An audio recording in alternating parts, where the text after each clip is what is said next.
నిజామాబాద్ జిల్లా తొర్రూరు పట్టణంలో ఆర్టీసీ డిపోలో ఓ వివాదాస్పద ఘటన చోటు చేసుకుంది. అయ్యప్ప మాల ధరించి డ్రైవర్గా విధులు నిర్వహిస్తున్న నాగరాజుకు ఆర్టీసీ అధికారులు డ్రంక్ అండ్ డ్రైవ్ టెస్ట్ చేయడం భక్తుల ఆగ్రహానికి దారితీసింది. ప్రతిరోజులాగా డ్రైవర్లందరికీ నిర్వహించే డ్రంక్ అండ్ డ్రైవ్ టెస్ట్లో భాగంగా నాగరాజుపై కూడా పరీక్షలు చేపట్టారు.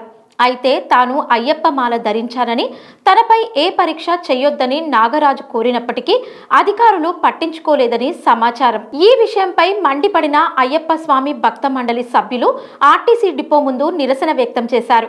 అధికారులు తీసుకున్న చర్యలు అయ్యప్ప భక్తుల ఆచారాలకు విరుద్ధమని, ఇది భక్తుల మనోభావాలను దెబ్బతీసే విధంగా ఉందని వారు ఆగ్రహం వ్యక్తం చేశారు. ఈ వివాదంపై స్పందించిన ఆర్టీసీ డిపో మేనేజర్ అయ్యప్ప స్వాములకు క్షమాపణలు చెప్పారు. ఈ ఘటన అనంతరం ఆర్టీసీ అధికారులు డిపోలో ఉన్న ఉద్యోగుల ఆచారాలను గౌరవిస్తామని హామీ ఇచ్చారు. నువ్వు ఈ క్యాండిడేట్కి చేయదని నేను చెప్పకూడదు. సో అది అంటే వాళ్ళకి కొంచెం చూసుకొని చేయాల్సి ఉంటుంది. సో ఇక్కడ ఎవరి మనోభావాలు హట్ అయినా కూడా వీఆర్ ఫీలింగ్ ఇక్కడ ఎవరు కూడా అన్ని మతస్థులు లేదు. కూడా మీరు చెప్తున్న వాళ్ళే కాబట్టి ఇక్కడ అన్ని మతస్థులు ఎవరు ఉండి మీ మనోభావాలని ఏమాత్రం కించపరచాలని మా ఉద్దేశం కానే కాదు. ఏదైతే జరిగిందో అది ఓన్లీ ఉద్యోగంలో పార్ట్ మాత్రమే. ఒకవేళ మీరన్నట్టుగా తాగావా అని అదే పనిగా గుచ్చి అడిగి చేసిందంటే మాత్రం డెఫినెట్గా దీనిపైన యాక్షన్ ఉంటుంది. ఓకేనా? మీరు అడిగితే నేను చెప్పింది కూడా ఒకటి, ఎవరికి కూడా చేస్తారులే అని ఎవరికి చెప్పలేదు, చేస్తారు. అది విధిలో భాగము. ఇలానే మాట్లాడితే ఇప్పుడు నేను ఎలా మాట్లాడానో మీరు నాకు కాల్ చేస్తే కూడా నేను మాట్లాడేది ఇలాగే మాట్లాడాను. ఎవరితోటి నేనేం దురుసుగా లేదు చేస్తారులే అనేది అనటం అయితే జరగలేదు. సో మీరు ఏదైతే అంటున్నారో మీ మనోభావాలు ఎవరివి కించపరిచే ఉద్దేశం ఇక్కడ ఎవ్వరికీ లేదు. విధిలో భాగంగానే తను చేసింది. అది ఎక్కువ హార్ష్గా ఏమైనా జరుగుంటే మాత్రం దానిపైన ఖచ్చితంగా మేము ఎంక్వైరీ చేసి విచారణ జరిపి దానికి తగు చర్య, శాఖపరమైన చర్య తీసుకుంటామని మీ అందరికీ వివరిస్తున్నాను.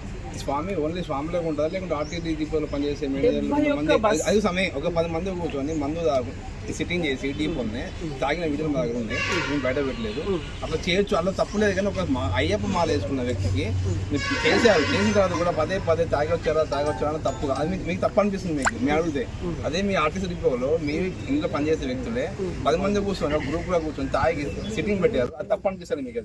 అది మీకు తప్పు అనిపిస్తుంది. ఒక అయ్యప్పని పట్టుకొని నువ్వు తాగావా అనడం అది కరెక్ట్ కాదు మేడం. మేము వచ్చింది కూడా దానికోసమే. మీరు అయ్యప్పకు మీరు పెట్టొద్దు అని మేము అనట్లేను, కానీ అయ్యప్పని పట్టుకొని తాగావా అంటే అది కరెక్ట్ కాదు మేడం.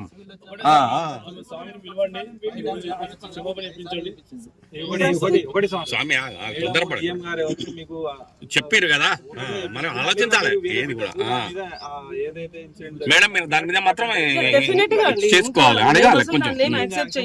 ఆమె ఇంటెన్షనల్ గా మేబీ 1-4 సార్లు కావాలని స్ట్రెస్ చేసి అడిగిందని మీరు అంటున్నారు. ఒకసారి వెరిఫై చేసి వాస్తవం చేస్తే ఆమె మీద డిపార్ట్మెంటల్ గా తీసుకుంటారు. సీఎం గారు వచ్చి మీతో మాట్లాడి జరిగిన సిచ్యువేషన్ చెప్పారు. వీలైతే అడిగిన సార్ కూడా చెప్పారు. ఆమె రావాలి